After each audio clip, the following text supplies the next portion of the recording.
You have been recruited by the Star League to defend the frontier against Xur and the Kodan Armada.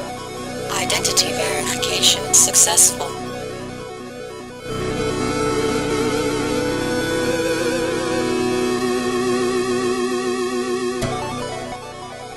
What would you do if you had a chance to change your life completely by winning a game?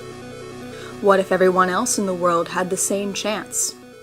In Ready Player One by Ernest Cline, the race is on to find the Copper Key, Jade Key, and Crystal Key to locate Holiday's hidden Easter egg within the virtual world OASIS. The first person who finds it will receive James Holiday's entire estate, fortune, and a controlling share of stock in the Gregarious Simulation Systems Company. When Wade Watts finds the Copper Key 3 years after James Holiday begins the hunt for the Easter egg, he is given the opportunity to end his life in the stacks in favor for a better one. But to reach the egg, Wade finds that this hunt is not as simple as it appears. People are willing to kill for the ultimate prize. Before you begin on your quest for the egg, there is something you should know. The virtual reality OASIS can be compared to a tree. To fully understand this concept, we need to start at the beginning with a single seed. The creation of the OASIS began as nothing more than a simple idea. This seed of imagination needed to be nurtured before it could grow into anything substantial, just as a seed needs water to sprout.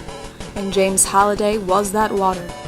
His game sprouted and began to grow just as seeds grow, but without the sun, or a business partner in this case, nothing could be produced. Ogden Morrow was the charismatic man with a knack for business who happened to be partners with the shy James Holiday. These two created the OASIS, which, like a tree trunk, branched off into hundreds and eventually thousands of worlds for people to explore.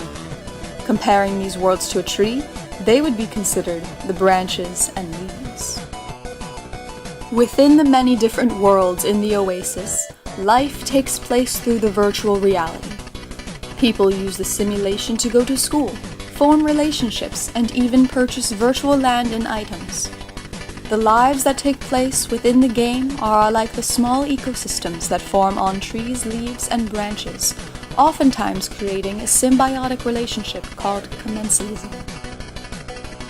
The OASIS is constantly being used by people who pour their money into their avatars, a lot like how roots supply nutrients to a tree. As people spend more money on the game, the more profit the game makes, thus allowing the game to continue to grow. These people, or roots, also hold the game stable, making it nearly impossible for it to be taken down. The players are what make the OASIS almost a necessity for life in reality nowadays. People typically like things that are aesthetically pleasing, and so, of course, they would be interested in the utopian reality more than the real world that was falling apart around them. If we view the people using OASIS as the roots, and the worlds of OASIS as branches and leaves, the underground would be viewed as reality, while above ground would be the virtual reality.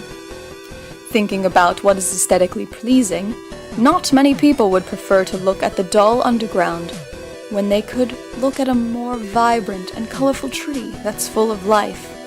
This creates a line of separation, like the one that is created in the OASIS. This rift between reality and the OASIS becomes increasingly larger as more and more people become dependent on it. So now that you know about the world, are you ready, Player One?